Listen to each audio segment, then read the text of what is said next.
Olá, eu sou a Rita. Olá, eu sou o Silvio e esse é mais um bate-papo informal, série Adventos Crísticos, renovar o cristianismo através da renovação do cristão.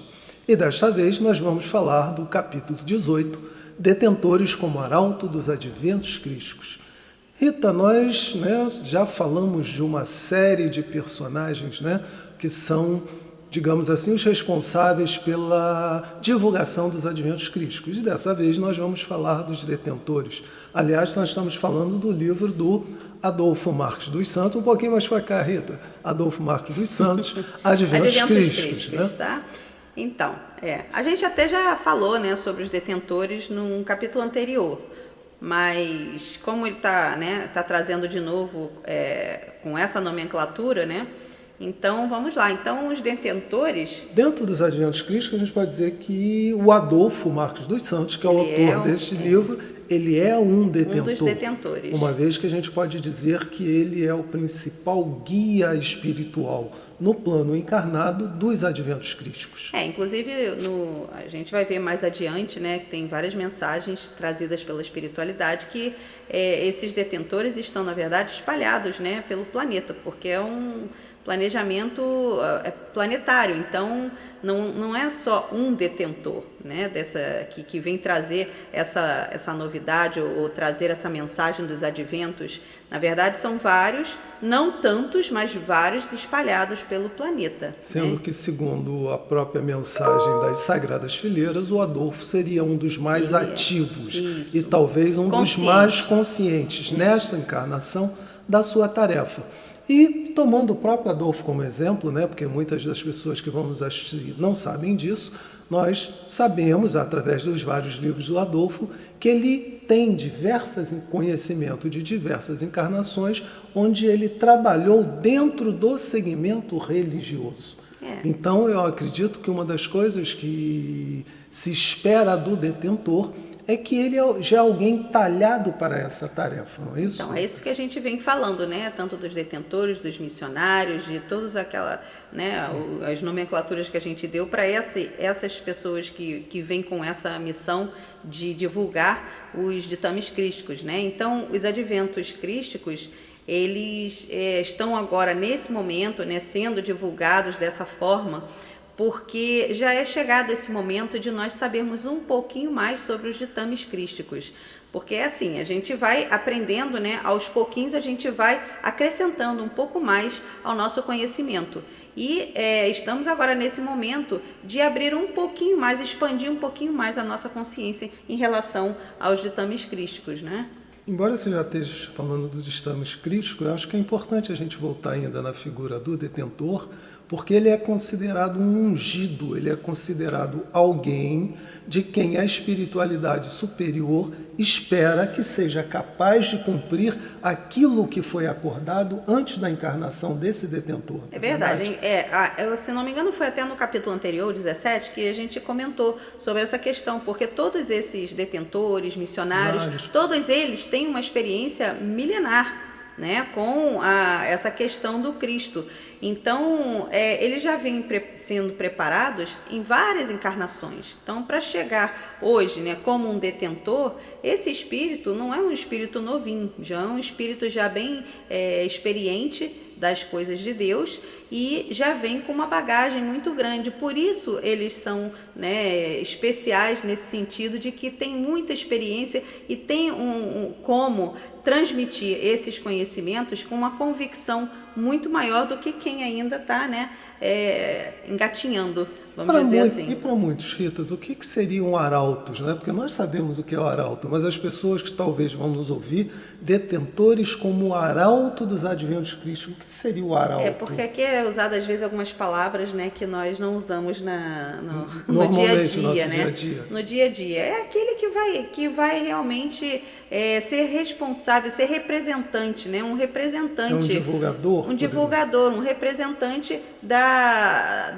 daqui, nesse caso, dos adventos crísticos, do Evangelho do Cristo. Então seria esse, um representante, um orador, aquele que vai dar a palavra, aquele que vai realmente representar o Evangelho vivo, Quer dizer, a gente fala vivo porque, na verdade, não basta somente falar do Evangelho. Como a gente está falando que esses detentores têm que ter, são esses que vêm já preparados, né, durante há muitas encarnações. Muitas né? encarnações. Então, eles vêm já com, como é que a gente pode dizer, um magnetismo diferente. Né? Então, ser um representante não basta só conhecer, né, a palavra. É importante que conheça a palavra e quando se prega a palavra, também se vivencia essa palavra. Porque é assim que a gente vai ver realmente a transparência, né? A gente até falou do missionário cristalino, não do ungido, né? Que é cristalino. Por quê? Porque ali ele já vai estar tão impregnado desse evangelho que vai se tornar... ele vai se tornar o evangelho vivo, ou seja, Sim. vivenciando exatamente no seu comportamento, nas suas palavras, no lidar com as pessoas. A gente percebe isso, quando a gente vê uma pessoa assim que é um pouco diferente, a gente percebe, né? E aí a gente até fala, poxa, quando eu crescer eu vou ser igual àquela pessoa ali, porque eu gosto muito, né, da forma como ele fala, da forma como age, da forma como faz assim, o assado. Então, é isso, essas pessoas que nos dão esse tipo de impressão de um ser assim especial, diferenciado, né? É porque ele já tem realmente uma bagagem grande, uma experiência muito grande das coisas de Deus, e realmente isso acaba refletindo, né, naquele ser. E quando a gente fala em adventos crísticos, para quem ainda não viu nenhum dos nossos vídeos, o que seriam os adventos crísticos? Para quem não viu nenhum dos vídeos, eu sugiro que assista pelo menos o primeiro, porque é um resumão assim do livro todo e dá uma ideia muito legal, né, do que é esse livro, né? E o que seriam os adventos crísticos? Então, os adventos crísticos. O que é um advento? Advento é algo novo, né? Ou é algo que está se iniciando, ou algo nesse sentido, uma novidade, né? Então, o que acontece? Nós já tivemos vários, vamos dizer que adventistas, que foram seres como esses detentores, que hoje a gente chama de detentores, mas foram seres que representaram a palavra do Cristo nas mais diversas épocas. Nas diversas épocas, com um vocabulário às vezes diferente, com uma palavra um pouco diferente, porque tem que ser de acordo com o povo daquela época, né? De acordo com a época e com o povo, né, que ali está vivendo. Então, quer dizer, é o que eu falei, como eu disse no início, né, que é chegado o momento da gente saber um pouco mais sobre os ditames crísticos, porque lá atrás nós tivemos vários que vieram, né, trazendo a palavra do Cristo planetário. Só que as coisas não podiam ser tão assim... ser dita, né, com tanta clareza, né? Na verdade. Até porque nós não estávamos preparados nessas mais diversas épocas para entender. Nem conseguiríamos entender, seriam pérolas jogadas aos porcos. E certamente você está falando para todo o planeta, uma vez que o ensinamento do Cristo não é um ensinamento específico para uma região, é um ensinamento para todo o planeta, seja na Ásia, na África, na Europa. Daí a gente fala em Buda, a gente fala em Zoroastro, a gente fala assim, em Confúcio. Que foram os detentores daquela época. Que foram os detentores daquela, e que levaram o conceito de Deus para os diferentes povos, mas de uma forma que eles pudessem assimilar. Isso. E nós criamos, né, as religiões e tal. Então ali a gente criou muitos dogmas e coisas assim que às vezes desviam um pouquinho da mensagem, da essência, né, da mensagem. E a gente fala adventos crísticos. Por quê? Porque vem do Cristo planetário. Se o Cristo planetário, né, é o criador aqui desse planeta, quer dizer, todo mundo está ligado ao Cristo, cria do Cristo. Todo mundo é crístico. Quando a gente fala cristão, né, hoje as pessoas entendem muito o cristão como aqueles que acreditam em Jesus Cristo. Mas Jesus foi o Cristo, Jesus foi um ungido. Agora, quando falamos aqui de adventos crísticos, estamos nos referindo ao Cristo planetário, tá?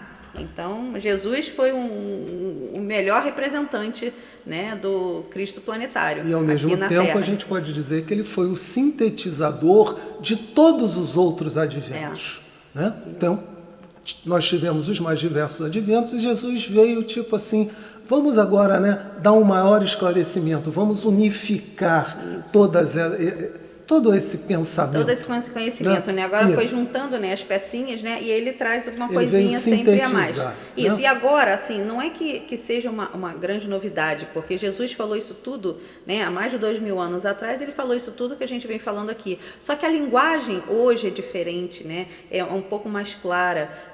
Apesar de alguns às vezes acharem meio complicado, que não entendem, mas é uma linguagem mais clara, sim, porque até as Sagradas Fileiras, né, que é esse grupo de espíritos, essa espiritualidade superior, né, que nos ajuda, né, que está aqui também junto nesse planejamento também, auxiliando, né, porque que coordena os adventos crísticos. Isso, né? e coordena todo esse planejamento, né, para a Terra. Quer dizer, eu perdi o fio da minha meada. Eu estava falando um negócio e eu ia falar de outra coisa e eu esqueci. Sim, e de qualquer maneira, tu tem isso, né? As Sagradas Fileiras coordenam os adventos crísticos. E por que a gente está falando hoje em adventos crísticos? Porque nós já estamos numa fase, talvez acho que fosse isso que você fosse falar, onde todos nós já temos conhecimento, já temos capacidade de efetuar essa nossa ligação com a divindade, independentemente de estarmos participando de um segmento religioso. É isso, que eu estava falando das religiões, que a gente criou as religiões. Então, hoje a gente vem já com uma abertura maior, não é? Então, independe de sermos religiosos ou não, ser crístico não quer dizer que você pertença a uma religião, todos são cristãos porque vem do Cristo. Então, tudo bem, podemos ter religiões, todo mundo pode se expressar na religião que quiser, isso aí não tem problema algum. Mas o que nós estamos falando aqui é de algo assim mais transcendente, amplo, né? E é mais amplo e mais transcendente. Se você me permite, a gente pode usar como exemplo a Cabala Francis, que é um dos assuntos que a gente vai falar mais à frente. Né? O que significa esse Francis? Fraternidade, renovação, renascimento, amor à natureza, né? A natureza crística, né, dos seres, ou seja, todos nós somos crísticos, né? E é isso. Então, quer dizer, os adventos crísticos esse ele prega evangelho mais, vamos dizer assim, mais aberto, ou mais talvez mais simples até. Porque antes a gente ficava as coisas ficavam meio nebulosas, né? Não entendíamos muito bem o que Jesus falava através das parábolas, mas era a forma como tinha que ser dita naquele momento. Mas hoje o que nós temos? Precisamos expandir mais a nossa consciência, né? Porque estamos já nesse momento da transição planetária, o que a gente sabe é que o próximo nível, né, da Terra vai ser de regeneração. Regeneração e progresso. Né? E vai exigir de nós um determinado nível evolutivo, né? Uma expansão maior de consciência. E um conhecimento do que a gente fala, porque no frigir dos ovos é um termo engraçado, né? Mas todo esse nosso contato com os adventos crísticos, primeiro, é no sentido de trabalharmos as virtudes que Jesus nos ensinou. Isso, não é isso? E por que trabalhar essa virtude? Para que possamos ter contato com o nosso Cristo interno, consequentemente com o próprio Mestre Jesus e com o Cristo planetário. A gente tem que se conscientizar. Estabelecer essa ponte, né, que a gente chama de plano terra, plano luz. É como se nós admitíssemos, e isso é um fato, todos nós temos mediunidade, todos nós somos capazes de intermediar, de fazer essa conexão entre o plano material e o plano espiritual. Então, e hoje você não precisaria, em tese, de ter alguém centralizando o advento. Cada um de nós já é capaz, pelo conjunto exatamente, né, de conhecimentos que nós recebemos dos iniciados ao longo de milênios, então nós já somos capazes de buscar essa nossa ligação. Mas para isso precisamos trabalhar as nossas virtudes, né? A nossa fraternidade, o nosso amor, a questão do renascimento e, como diz o Adolfo, precisamos nos humanizar e para que, no último estágio, nos santificarmos na carne. Na carne, porque, né, é aqui que a gente tem que realmente provar, né, que o que já aprendemos e quem realmente nós somos. Então, quando a gente fala assim, os adventos crísticos, também você mencionou aí que cada um de nós vai ser responsável, né, vai ser o intermediário, o próprio intermediário, né, entre o céu e a terra. Então, chega um momento, né, em que nós já temos essa condição, só que nós precisamos realmente nos conscientizarmos de que temos essa condição de fazermos essa ligação, essa intermediação entre a espiritualidade superior e nós, sem ter um intermediário como nós sempre tivemos. Por isso eu entendo esses adventos, né, com S, como sendo cada um de nós um novo advento. Né? Como nós tivemos atrás o Buda e Jesus e Forri e tantos outros, nós agora cada um de nós seremos um advento, porque poderemos levar essa palavra do Evangelho, né, a todos à nossa volta e vivenciar, né? E é uma outra forma também de dizer, né, Rita, que nós já estamos maduros espiritualmente falando, porque toda a informação já nos foi transmitida. O que a gente precisa agora é vivenciar essa informação, colocá-la em prática, sermos úteis, servirmos um ao outro. Né? Porque é aquela coisa, né? A ascensão, ela inicia, né, através do conhecimento. Então, primeiro a gente tem o conhecimento, e aí, conforme a gente vai digerindo esse conhecimento, a gente começa a vivenciar isso que a gente está conhecendo. Porque só conhecer e não colocar em prática não tem muita serventia. E o conhecimento com a vivência certamente nos leva para a sabedoria. Né? A gente está lendo o livro do Ramatiz, o Evangelho à Luz do Cosmos. Estamos estudando às sextas-feiras. Quem quiser, depois olha na descrição do vídeo, que a gente coloca ali todos os estudos que a gente está fazendo, tá? De todos os livros. E eu achei muito interessante uma parte que o Ramatiz diz que nós precisamos, que ele valoriza a materialidade no sentido de que nós precisamos vivenciar todos os estágios da matéria para que então possamos nos espiritualizar completamente. Então eu achei isso muito interessante, porque às vezes a gente fala, não, porque matéria, a gente precisa olhar mais as coisas do céu, mas a gente não pode negligenciar a matéria, porque faz parte do nosso crescimento. Do nosso né? crescimento e o nosso espiritual, espírito entendeu? precisa dessa experiência do mundo material, né? Exatamente para depois transcender esse mundo material. Pois é. Então você tem que viver o mundo material sem ser escravo dele, mas aprender as lições necessárias, né? Para que você possa depois transcender esse mundo material. Até porque dentro da herança que Deus, né, estabeleceu para cada um de nós somos seres hoje hominais, depois seremos seres angélicos. E vai chegar um estágio que não vão precisar mais encarnar, mas necessitaremos ter todo o conhecimento, né? E aí vai uma longa caminhada, né? E aí quando a gente fala, né, de Jesus, como ele foi o modelo mais perfeito, né, de conexão, ele é o nosso modelo, então nós precisamos realmente nos mirar em Jesus. E os detentores, eles têm essa característica, né, devem ter pelo menos essa característica de uma compreensão, de um amor muito maior do que vários que estão aqui encarnados. Então, é através desse modelo que nós vamos conseguir chegar ao nível de Jesus, se Deus quiser, um dia chegaremos lá, esse nível tão alto, né, de evolução, a ponto de podermos também dizer, né, que o Pai e nós somos um, que o Cristo e nós somos um, como Jesus fez. Então, essa é a nossa meta. Então, é importante a gente ter uma meta para a gente saber para onde a gente quer ir, entendeu? Então, esse caminho é interessante. E Jesus é o caminho, né, para a gente. E o que você está falando também me lembra um outro aspecto, né, que nós estamos falando dessa clareza, dessa nossa integridade com a vida. E que é uma forma de dizer que cada ato nosso precisa ser uma oração.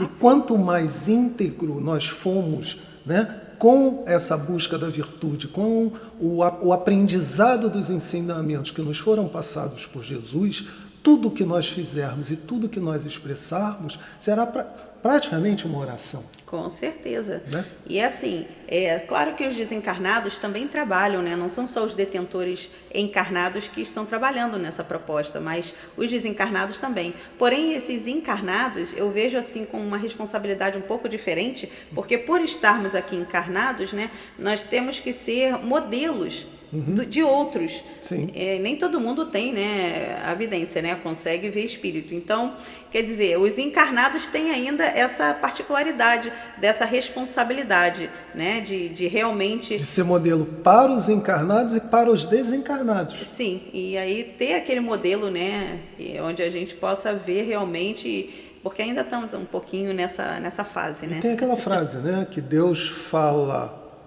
aos homens através de outros homens. É isso mesmo. Então, cada um de nós, nessa condição de sermos um canal cada vez mais puro, cada vez mais evoluído, né? Com as nossas atitudes, nós vamos influenciar outros. Isso. Nós vamos, certamente, inspirar outras pessoas. Pois é, esses detentores, é muito importante que os detentores, né, transmitam através do seu comportamento, dos seus gestos, de suas palavras, esse amor, essa compreensão, essa fraternidade com o próximo, porque dessa forma ele vai realmente demonstrar, expressar a convicção, né, nas leis divinas. E dessa forma a gente vai poder ver também esses detentores como modelos, né? Isso. Então, e o Adolfo Marques já é o nosso modelo, né? Ele é o nosso a modelo gente percebe encarnado, que ele vive né? 24 horas do dia dele divulgando os adventos crísticos, né? E chamando a nossa atenção no sentido de nós também buscarmos essa conexão. Pois né? De não o enaltecermos, né? Até porque ele diz que é uma pessoa falível, cheia de defeitos, e porque ele está encarnado, mas a gente sabe que realmente ele é um modelo, é uma pessoa que inspira a todos, né? Com certeza. Com a dedicação dele, com a conexão que ele tem com a espiritualidade. É algo que quem consegue conviver um pouco mais com ele ficaria assim... bastante admirado, né? É isso aí, eu acho também. E assim, essa renovação do cristianismo que a gente fala tanto, né? E a gente já falou também no capítulo passado, é a renovação dessa aliança, né? Com Jesus e com Cristo, tá? Jesus e Cristo, que são divindades distintas, né? E que consiste, né, no quê? Em transformar esse evangelho letra, esse evangelho conhecimento, né, que nós temos do livro, e transformá-lo em evangelho vida, em evangelho vivo, né, vivenciar todos esses conhecimentos. Isso é o que nós temos que fazer, é a nossa meta. Né? E é interessante, né, porque eu acho que uma vez a gente falou, acho que foi no nosso outro canal, né, que tem gente que diz assim, mas caramba, esse ensinamento, evangelho, isso é uma coisa já tão velha, tão batida. Pois é, o que tem de novo né? nisso, O que né? tem de novo nisso, não é verdade? E é importante, né, na medida em que nós nos identificamos com o evangelho, porque ele nos dá uma base de vida. Né? Então, eu acho que a gente deve sempre realmente cultivar os ensinamentos que nos foram trazidos por Jesus e que eles sejam, digamos assim, o nosso solo rochoso. Isso aí, precisamos ser, né, fortes como o rochedo, Exatamente. como Jesus foi e como ele ainda é, né? Então, gente, vamos pedir para vocês não esquecerem de visitar o nosso canal. Se vocês gostaram do nosso papo, se inscrevam, deixam lá façam o seu like, perguntas, né? Bota o seu like, escreve lá no chat, que isso aí ajuda muito o canal a crescer, porque dá aquele movimento, né? E repassem nossos vídeos para os seus amigos, né? Digam que é um vídeo muito legal, que vocês gostaram pra caramba e nos ajudem, Se né? não gostar, manda também, ué, quem sabe, né? Tá certo. Ninguém é unanimidade, então é isso aí. Tudo de bom para vocês, saúde e paz, todos, uma ótima semana. Fiquem Valeu. com Deus.